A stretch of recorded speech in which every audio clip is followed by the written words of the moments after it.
क्या कोशिश कर रहे हैं आप? एक तो मैं ये शेयर कर लेती हूँ व्यूअर्स से, पहली दफा भी जब आप ज्वाइन कर रहे थे तो हामिद खान साहब की रेजिस्टेंस थी। तो हामिद खान साहब से हमारा पुरानी मोहब्बत है, वो एक्चुअली हुआ पुरानी बात है, वो तो भूलते भी नहीं है।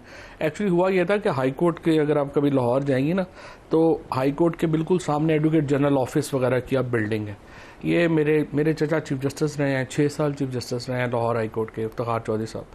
तो उन्होंने फैसला किया कि हाई कोर्ट की सारी प्रॉपर्टीज वागुजार करवानी है। तो उसमें इनके बहुत सारे लोगों ने वहाँ प्रॉपर्टीज पे कब्जे किए हुए थे, तो वो हामिद खान के, तो वो उस वक्त जो था इनकी, वो वहाँ से उनको निकाला गया और वो प्रॉपर्टी ली गई। अब वहाँ पे जुडिशल एकेडमी बनी हुई है, एडवोकेट जनरल ऑफिस बना हुआ है। ये उस वक्त से जो है ये भूल ही नहीं रहे कि वो जो इंसिडेंट हुआ, और उसके बाद उन्होंने हमेशा ही मेहरबानी की है जो है वो मेरे पे। लेकिन देखिए हामिद खान तो खुद पीटीआई में एक टिकट की हद तक की है ना, सेनेट की हद तक। 2000 पैनामा केस के बाद से जब इनसे केस वापस ले लिया गया, अब तक हामिद खान का क्या रोल है?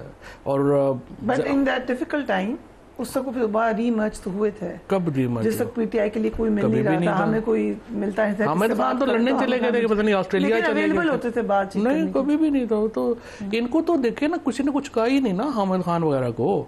इनके ऊपर क्या हुआ? ठीक है, कुछ भी नहीं, कैबिनेट में भी नहीं थे। बाद में हम लोग जब जेलों में गए हैं, हम लोगों ने जब तशद्दुद सहे हैं, ये लोग कहाँ थे? ये तो बाहर फिर रहे थे।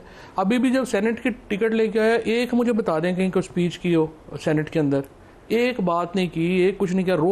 ये कह रहे थे एडहॉक जजेस के खिलाफ तहरीक चलानी है, उसके बाद आज आके फजलुर रहमान साहब के, ये तो खैर आपने मेरा टुकड़ा चलाया ना, लेकिन जो इन्होंने सबअटैच किया है फजलुर रहमान साहब के साथ इत्तेहाद को, और जो मौलाना फजलुर रहमान के ऊपर तनकीद की है बुनियादी तौर के ऊपर, इत्तेहाद ऑलमोस्ट हो गया। इधर ही बैठ के कहा कि ऑलमोस्ट हमारा हो चुका है लास्ट स्टेज तक। हाँ हो चुका है, बट इस तरह के फिर जब बयान देंगे, चीजें होंगी, तो वो फिर रहते कहाँ रहेगा? तो ये पूरी कोशिश तो इनकी है। और प्लांटेड की जहां तक बात है, पीएमएलएन तो कहती है पूरी पीटीआई प्लांटेड थी, वो तो कहते हैं इमरान खान प्लांटेड थे। तो जब आप ये सारी बातें हम सब पे ये इल्जाम जो है लगा देते हैं बाहर बैठ के, तो ये भी एक सही। लेकिन जो एक उन्हें आगे ये भी ऐड किया ना, और ये general let's leave Hamid Khan aside, लेकिन जो असेंबली से वॉकआउट किया और पंजाब की असेंबली तोड़ी, आई नो आप बड़ा फोर्सफुली समझते हैं कि अच्छे डिसीजन थे, लेकिन बहुत सारे लोग ये समझते हैं कि हम पे इतनी तकलीफ आई, हम इतने मुश्किल में आए, हमारे पास लीगल कवर होता अगर हम मेंबर पार्लियामेंट। तो मेरी बात सुनो ना, ये तो वो लोग कहते हैं जिन्हें पॉलिटिक्स की एबीसी का नहीं पता। अब ये इसने वैसे शेख रशीद साहब का नाम ले दिया, शेख साहब तो कहीं पे भी नहीं थे। हामिद खान ने कहा शेख रशीद, उन्होंने ये मशवरा दिया, बिल्कुल भी मशवरा नहीं दिया, शेख साहब ने दिया। मतलब देखें, ओरिजिनल तो शाह महमूद कुरैशी साहब की ये तजवीज़ थी ना कि वॉकआउट कर जाए, कि नहीं ये कि हम असम्बलियों से बाहर आ जाए, ये पंजाब असम्बली से, केपी असम्बली से हुकूमतें तो कह रहे हैं शाह साहब बड़े नाराज थे इस बात की। नहीं, शाह साहब की तो तजवीज़ थी ना, पिंडी जलसे में शाह साहब ने तो कहा था वो ऊपर वाली असम्बली के बैठने के हक में थे, इनको तोड़ने के हक में थे। लेकिन देखें बात यह है, जिन 2 असम्बलियों से हम बाहर नहीं आए, ये जो आपकी बात वो कर रहे हैं बुजुर्ग महर, जो कहते हैं कि हम असम्बलियों में रह जाते, तो जो कश्मीर और जीबी जहाँ पे हम बाहर नहीं आए, वहां पे हमारा क्या असर हो गया? वहां पे नहीं हुआ, और वहां पे इससे ज्यादा हुआ, हमारी पूरी पार्लियामेंट्री पार्टी खत्म हो गई। इससे ये था कि देखिए 1 सीट की आपके पास गुंजाइश थी पंजाब में। आप खान साहब ने ये कहा कि शाह साहब ये कह रहे हैं, तो इस पर आपको तुम्हारा क्या मशवरा है? मैंने कहा जी बिल्कुल ठीक कह रहे हैं, और इसकी वजह यह है कि अगर आपने निज़ाम से लड़ना है तो निज़ाम के अंदर रह के नहीं लड़ा जाता, आपको फिर जो है वो तारक बिन ज़ियाद की तरह कश्तियां जलाना पड़ती हैं। और खान साहब ने खुद भी ये बड़े फैसले इमरान खान ही कर सकता है, और तो पाकिस्तान में को बड़े फैसले इन असेंबलियों के टूटने की वजह से जो कॉन्स्टिट्यूशनल वॉइड आया, वो अभी भी मौजूद है। देखो ना, इन असेंबलियों को इतनी बड़ी पॉलिटिकल मूव थी हमारी असेंबलियां तोड़ना, आइन तोड़ना पड़ा हुकूमत को और इलेक्शन कमीशन को इस पॉलिटिकल मूव का जवाब देने के लिए।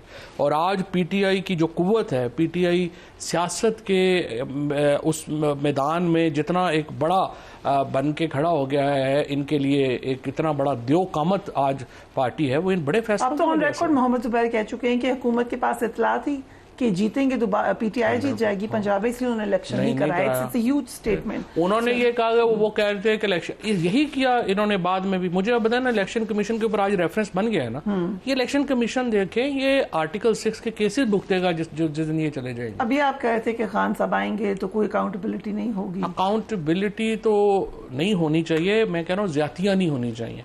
लेकिन इनको तो डर है ना। मानेंगे कि इलेक्शन कमीशन के खिलाफ भी एक्शन होगा, जिसने साथ दिया कॉन्स्टिट्यूशनल वॉइड का उसके खिलाफ भी एक्शन होगा, या सब माफ होगा? मैं यही कह रहा हूँ कि इशू ये है कि मेरा ख्याल है कि अगर कोई बेहतर मामला हो जाए तो चीजें जो हैं उनके ऊपर पानी डाल के आगे चले। इसके ऊपर भी देखिए करना पर अगर होता है, बेहतरी होती है, आगे चलते हैं, फिर देख लेते हैं। पाकिस्तान को नॉर्मलाइज तो करें ना, लेट्स रेज एवरीथिंग। अब क्या करें, हर चीज का बदलाव जो हमारे साथ हुआ, गवर्नमेंट में आ जाए, मेरे साथ जो मेरे साथ हुआ है, या जो अपने हमारे पंजाब में, इस्लामाबाद में और पंजाब में लोगों के साथ हुआ है, जिस तरह से खवातीन के साथ, बच्चों को जो जिस तरह से किया गया है, भूलना आसान तो नहीं है ना। ओके, लेकिन कैसे साहब हमारे प्रोग्राम में थे, क्योंकि उनके ऊपर इल्जाम ये लग रहा था कि शायद उनको धमकी मिली है, उनका नहीं मिली कोई धमकी, बट ही सेड कि मेरे रेजिग्नेशन का, ऐसा कैसे कि रेजिग्नेशन का डिसीजन एक मीटिंग में हुआ पीएम हाउस में, पीएम भी मौजूद थे और आप भी मौजूद थे, so you were in favour कि ये 12 सारे लोग हम बैठे थे, उन्होंने कहा कि ये आपको जो है वो कंटेम्प्ट नोटिस हो जाएगा, ये वो, तो उन्होंने कहा आप रिजाइन कर दें। याद आती है आपको रात दोबारा कभी? मैंने तो अभी पूरी बुक में सारी चीजें लिख दी हैं, उसके बारे में भी लिख दिया है। लिख दिया, अब छापते कब है ये देख लेंगे। क्या क्या पता चलेगा? नहीं कोई हिडन बात जो अभी तक किसी को ना पता चली हो? प्रिया मुफ्त इंटरव्यू में ना एक्चुअली क्या कोशिश कर रहे हैं आप? एक तो मैं ये शेयर कर लेती हूँ व्यूअर्स से, पहली दफा भी जब आप ज्वाइन कर रहे थे तो हामिद खान साहब की रेजिस्टेंस थी, तो हामिद खान साहब से हमारा पुरानी मोहब्बत है, वो एक्चुअली हुआ, पुरानी बात है, वो तो भूलते भी नहीं है। एक्चुअली हुआ ये था कि हाई कोर्ट के, अगर आप कभी लाहौर जाएंगी ना, तो हाई कोर्ट के बिल्कुल सामने एडवोकेट जनरल ऑफिस वगैरह की अब बिल्डिंग है। ये मेरे चचा चीफ जस्टिस रहे हैं, 6 साल चीफ जस्टिस रहे हैं लाहौर हाई कोर्ट के, इफ्तिखार चौधरी साहब। तो उन्होंने फैसला किया कि हाई कोर्ट की सारी प्रॉपर्टीज वागुजार करवानी है, तो उसमें इनके बहुत सारे लोगों ने वहाँ प्रॉपर्टीज पे कब्जे किए हुए थे, तो वो हामिद खान गए, तो वो उस वक्त जो था इनकी, वो वहाँ से उनको निकाला गया और वो प्रॉपर्टी ली गई। अब वहाँ पे जुडिशल एकेडमी बनी हुई है, एडवोकेट जनरल ऑफिस बना हुआ है। ये उस वक्त से जो है ये भूल ही नहीं रहे कि वो जो इंसिडेंट हुआ, और उसके बाद उन्होंने हमेशा ही मेहरबानी की है जो है वो मेरे पे। लेकिन देखिए हामिद खान तो खुद पीटीआई में एक टिकट की हद तक की है ना, सेनेट की हद तक। 2000 पैनामा केस के बाद से जब इनसे केस वापस ले लिया गया, अब तक हामिद खान का क्या रोल है? और but in that difficult time उस तक दोबारा रीमर्ज तो हुए थे। कब रीमर्ज? जिस तक पीटीआई के लिए कोई मिल नहीं रहा था, हमें कोई मिलता नहीं था। हामिद खान तो लंदन चले गए थे, पता नहीं ऑस्ट्रेलिया चले गए होते थे बातचीत नहीं, कभी भी नहीं था। तो इनको तो देखे ना, किसी ने कुछ कहा ही नहीं ना हामिद खान वगैरह को, इनके ऊपर क्या हुआ? ठीक है, कुछ भी नहीं, कैबिनेट में भी नहीं थे। बाद में हम लोग जब जेलों में गए हैं, हम लोगों ने जब तशद्दुद सहे हैं, ये लोग कहाँ थे? ये तो बाहर फिर रहे थे।